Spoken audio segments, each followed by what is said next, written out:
Au départ, je n'avais pas prévu faire cette vidéo, mais je me rends compte que les gens sont de plus en plus feignants en fait. J'ai vu une vidéo d'un TikToker qui disait combien est-ce qu'il faut épargner par mois à peu près en tant qu'Azubi en fait en Allemagne. J'ai vu les gens dans les commentaires, quelqu'un a parlé de 300 € et puis les gens sont venus dire 300 € que c'est quoi, on prend l'argent ou nanani nanana. Je me rends compte tout simplement que vous êtes devenus de plus en plus paresseux.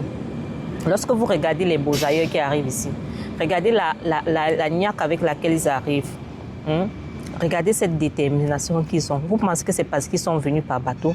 Qu'est-ce qui fait la différence entre vous et eux? Non, on a financé vos études, vous êtes venus ici, d'autres viennent faire les formations rémunérées. Vous avez même la possibilité de faire encore des cours de langue qui sont payés par vos différents Einrichtungen. Mais vous vous couchez là, vous dormez, vous oubliez ce pourquoi vous êtes venus en Allemagne.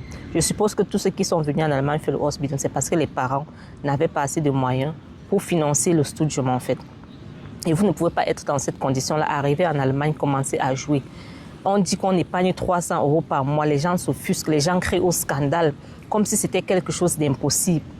On se connaît, moi je parle surtout aux Camerounais, les autres pays, là, faites ce que vous voulez. Bon, s'ils veulent profiter, voilà, qui font ce qu'ils veulent. Un bon Camerounais est d'abord très intelligent. Ça veut dire quoi? Ça veut dire qu'un bon Camerounais qui arrive ici peut combiner et ses études et sa formation et un mini-job à côté. Vous n'allez pas me dire que vous êtes incapable de le faire. Le mini-job, c'est combien? C'est maximum 3 fois par mois. Tu as tes 530 €, 550 € dans une clinique. Tu travailles dans une clinique en tant que mini-job. Tu as tes 530 €, 550 € par mois en travaillant 3 fois seulement. N'allez pas chercher les jobs qui vont vous épuiser, lesquels et tout ça. Tout ça, c'est du béton. Je vous ai dit, allez travailler dans les Krankenhaus.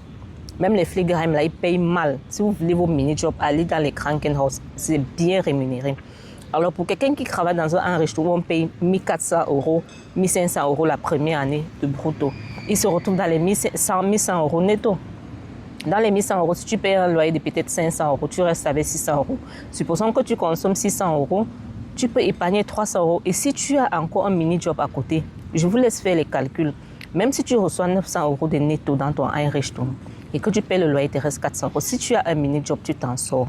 Vous êtes tout simplement devenus paresseux. Vous êtes devenus paresseux. C'est les mêmes gens comme vous qui, après 10 ans en Europe, allez donner aussi les faux conseils à ceux qui viennent d'arriver. Vous allez dire comment non, l'Europe est devenue, c'est dur, mais vous-même, vous faites quoi? Vous dormez. Vous êtes en train de dormir, vous êtes devenus paresseux. Quand on parle d'économie, on parle d'épargne, les gens crient. Laissez-moi vous dire que la période pendant le Ausbildung, c'est la période où tu dois bien économiser en fait.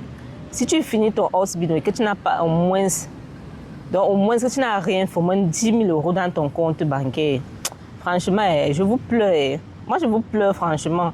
Vous allez rester. Quand je dis que les derniers de la classe, vous pensez que je suis en train de mentir. Vous êtes vraiment les derniers de la classe parce que je vois, vous avez des allures de grand homme. Quand vous êtes ici en Allemagne, vous vivez la buena vida. Vous pensez que tout est donné. Allons-y. On va toujours vous appeler les derniers. Continuez.